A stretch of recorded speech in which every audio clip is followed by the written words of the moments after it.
Ladies and gentlemen, welcome back to the channel. I hope that you're having a stunning evening. The sun is setting right now. It is indigo, lavender, purple outside. And as the sun goes down, we are going down to Mogul Thrash Town. We're going to be checking out the track St. Peter. This is coming off of their only album, their self-titled Mogul Thrash album, released in 1971. We are checking this out as this was suggested and sponsored by Herb. Herb, thank you so much for sending in the request. I appreciate that. You said that this is the first ever John Wetton lead vocal on record, which is funny because earlier today I was listening to Paper Talk again from John Wetton. And I was like, perfect timing. So this is going to be very curious. I see that the band or the album as well had also been mentioned as well as I look back. Yes, Head, you've mentioned this one, Mixatonic as well. So very curious to hear how he sounds in at this particular point. Let's go ahead and pull up the track. We're going to be doing it on YouTube because it was not available on Spotify for me. So I'm pulling, you hear it. I'm trying to stop it. There we go. Let's try this one more time. Mogul Thrash. So that's a very cool 70s Pyramid Mania kind of album cover.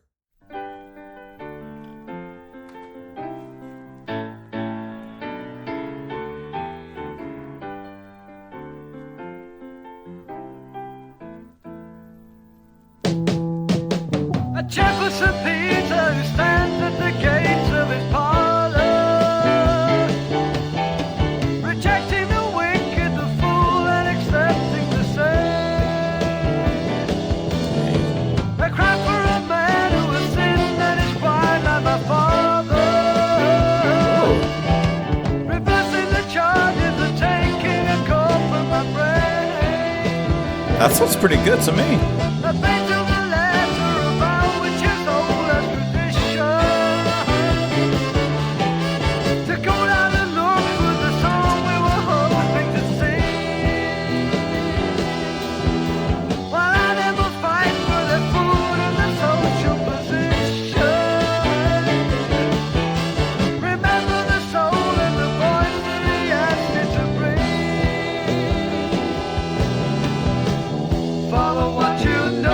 Sounds great.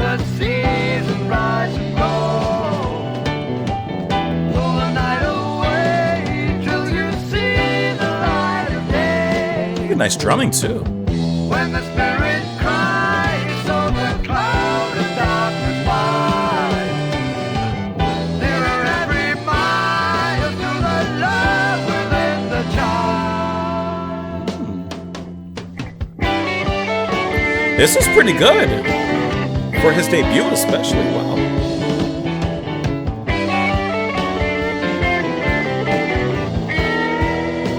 Like nice bends. I like the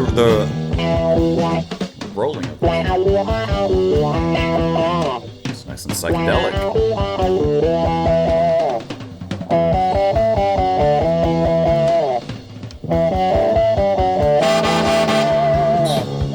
Holy panning.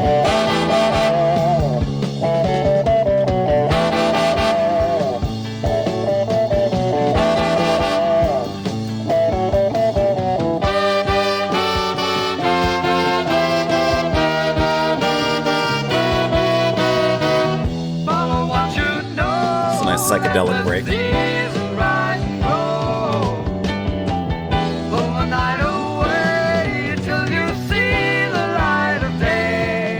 It's very nice and mellow, those when the spirit cries on the cloud of darkness wide, nearer every mile to the love within the child.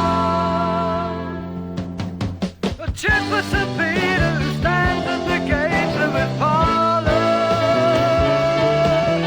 rejecting the wicked, the fool, and accepting the saint. I cried for a man who has sinned and is quiet like my father, reversing the charges and taking a call from my brain. I paid to the letter of vow, but you know the tradition. Hit with the fade out.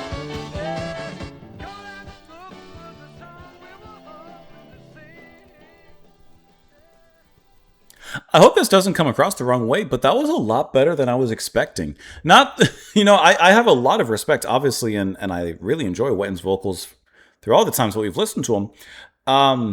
But when I think about someone's first vocal appearance, I guess I think of, maybe we're warming ourselves up. We're working ourselves up towards becoming that legend that, we all know. But he sounds wonderful here.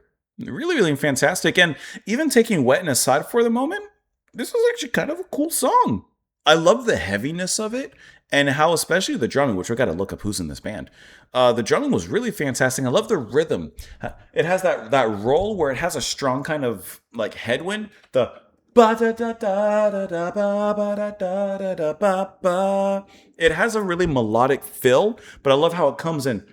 Ba da da da da da ba, and it just rotates. I think that's a really nice rhythm, and I really like how the drummer plays here. Okay, we got to find out who's doing what. You got Bill Harrison on the drums. Now he doesn't have a Wikipedia article. He doesn't have like a link or anything, but really, really enjoyed his drumming, and I'm kind of curious. Like, this is the band's sole album. Where did he go after this? Because I feel like his drumming was like kind of standoutish, to be honest. He got a really cool solo in there as well with all the hits, and we get that really interesting psychedelic break in the middle where the panning is in control and master.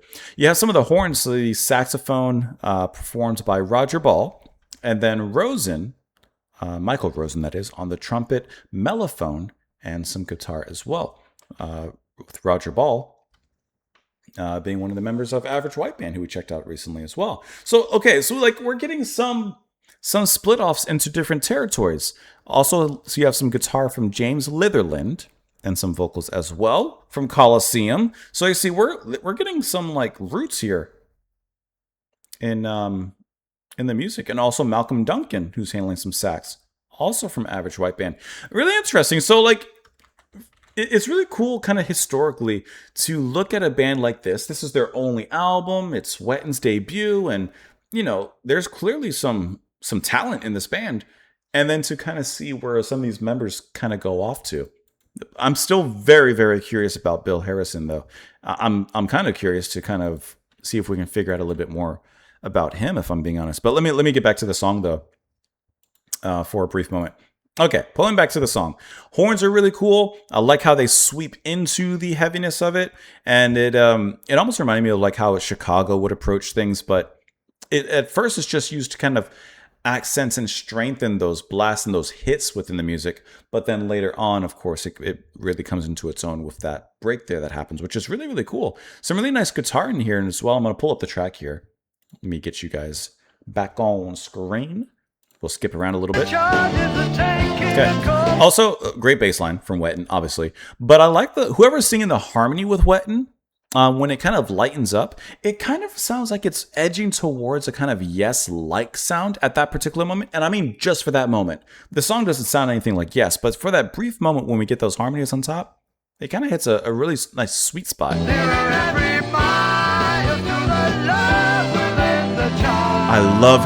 I love that last ending resolution note, da da da da da, and how that sweeps and just nicely slides into the next transition. That is really, really nice. But yeah, let me get this part there. It sounds like it could go into an early Yes kind of sound. And I mean like early Yes, like their first two albums. And then like I said, the break, really, really cool. Let it get into it right here. That bend starts the psychedelic flavor. Then that panning, man. Great drum fills in there. And then later on, there's those horns returning.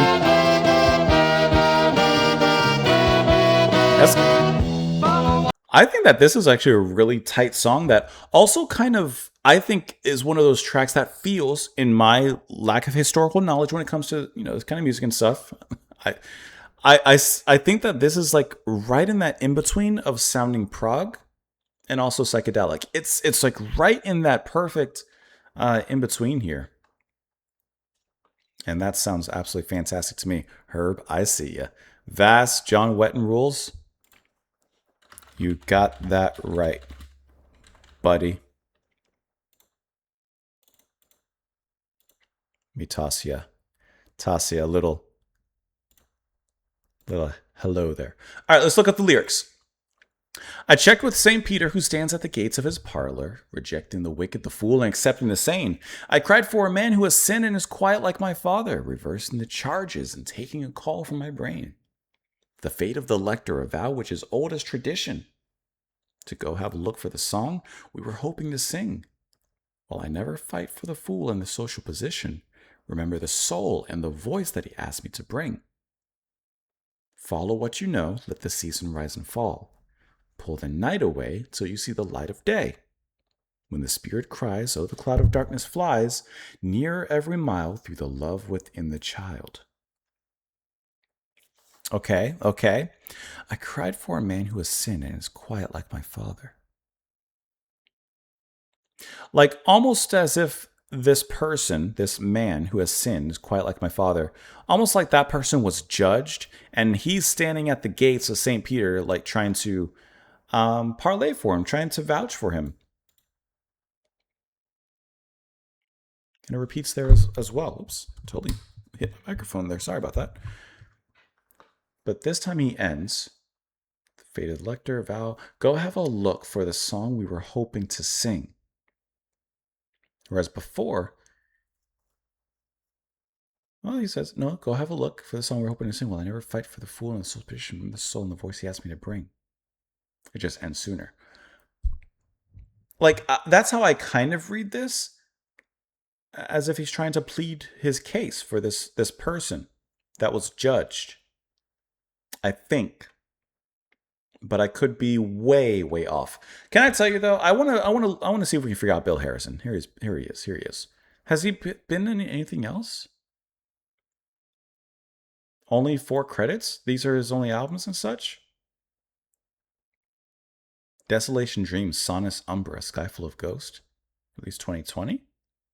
And on a various album as well, Sky Full of Ghost, Desolation Dreams, 2020. So he came back. I mean, you know, if this is true, he hasn't recorded anything for like a long time, but then in 2020 came back on this album.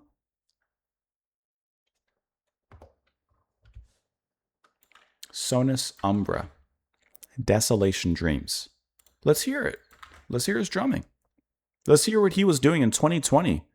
Desolation Dreams. We're not listening to the whole thing. I'm just pulling up a bit. Kind of curious.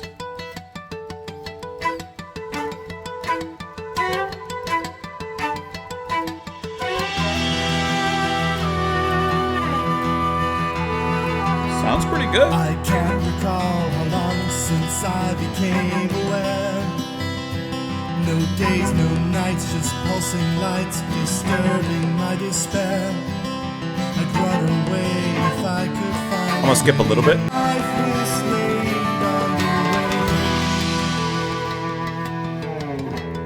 I like that picking there. It's really nice guitar picking.